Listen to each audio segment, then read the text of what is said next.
Hey everyone, welcome to Judging for the Win. I'm Dave, and this is my daily ruling. Amy activates Agatha's Soul Cauldron to exile Nick's creature. When that creature is exiled, Nick counters the +1/+1 counter triggered ability with Tishana's Tidebinder. Does Agatha's Soul Cauldron lose its abilities? And maybe this question doesn't seem super practical as is, since in most cases Nick would want to counter the activated ability anyway, but Zoraline's ability has a similar function, and it obviously makes sense to want to counter the ability that happens after they pay, since the mana and life would not get refunded.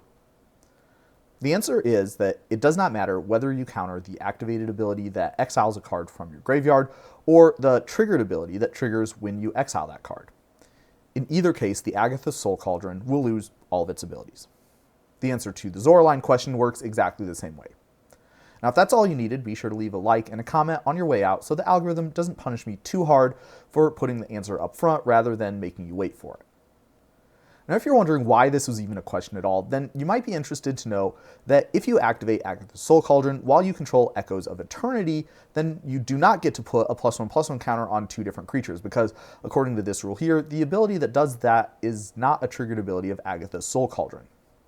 Now, if you're wondering why Tishana's Tidebinder considers this to be an ability of an artifact, but Echoes of Eternity does not count this as a triggered ability of a colorless permanent that you control, or if you're wondering how we got to this point, keep watching, because that's what I'll be talking about in this video today.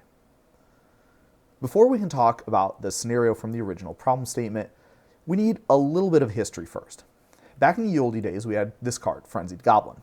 Actually, we had a lot of cards with abilities like this, but I did a whole video about the ability on Frenzied Goblin last week, so I thought it would be a decent candidate. Now, in that video, I explained how this ability interacted with Valiant, namely that you could target one of your own Valiant creatures with the Can't Block ability every turn, and that would count as targeting it even if you didn't pay any red mana. This result stems from the if you do clause in the trigger not lining up very well with how most people conceptualize it working psychologically. I call this an Reflexive clause for reasons that will hopefully become obvious later. Now, if you want some more details on why that works, you can check out that video, or my video with Kevin Verhey about Foray of Orcs. In that video, we also talked about how the same phenomenon where you could target creatures with abilities like this, basically for free, really came to a head in Magic Origins Limited, where Throwing Knife and Willbreaker formed a potent unintentional combo.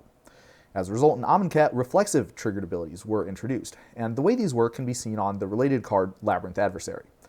It has an ability that triggers when you attack with it, and it lets you pay 1 red as it resolves. There isn't an official rules name for this ability, so I'll call it the primary trigger to distinguish it from the reflexive trigger, which triggers when you pay that mana and targets a creature, setting up a can't block restriction on that creature during its resolution. Reflexive triggered abilities function very well to smooth out issues like this.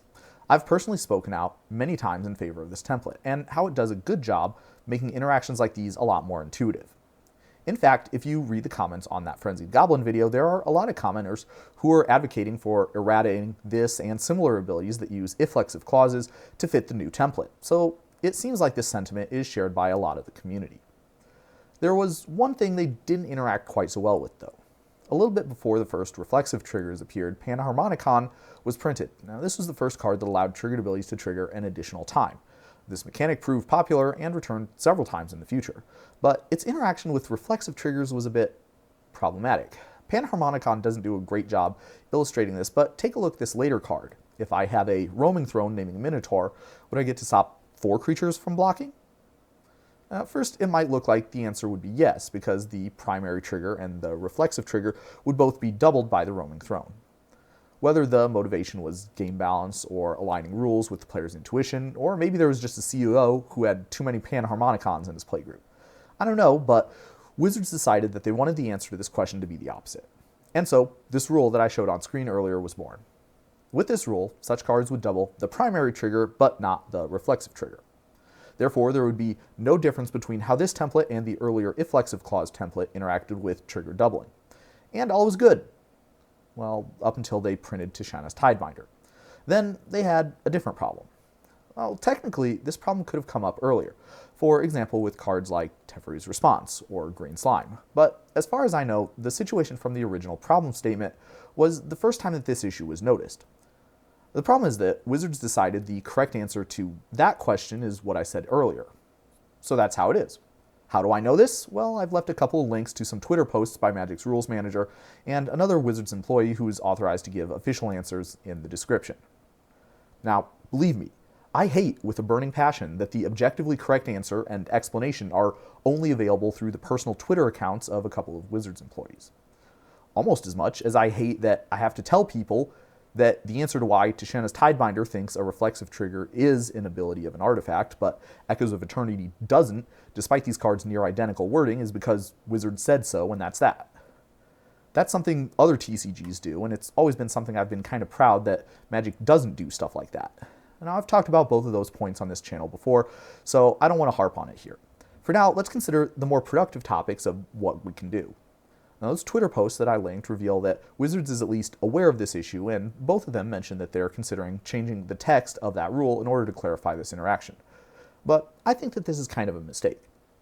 I definitely endorse changing something, and I also don't mind engineering the rules in such a way that the answer most people think is correct ends up being what the answer actually is, even though, as you've seen during the history section of this episode, that's kind of what got us into this place in the first place. Now that said, I think that changing the rules is the wrong way to do it. As I see it, the core issue is that they want Tishana's Tidebinder to consider the source of the ability. Now this interpretation is backed up by the Gatherer rulings on Tishana's Tidebinder, one of which specifically refers to looking at the ability's source. Now, if this is the case, I think it makes more sense to change the text of this ability and other similar ones to reflect this. For instance, if an ability from an artifact, creature, or planeswalker permanent source is countered this way. Now, this maintains the same functionality, and it syncs it up with other cards that also care about the ability's source. For example, Abstruse Archaic, Brown Oof, and Fabrication Foundry. The source of an ability is already a concept that's pretty rigorously and robustly defined in the comprehensive rules, so I don't see this causing any new issues later on. If it does, those issues would likely have come up in some other context anyway.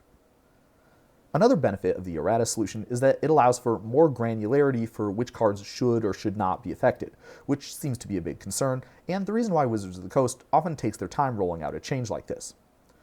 One area where I could see this being particularly helpful would be delayed triggered abilities, which follow the same rules as reflective triggers, but it might be useful for them to work differently here due to a difference in how they tend to be conceptualized.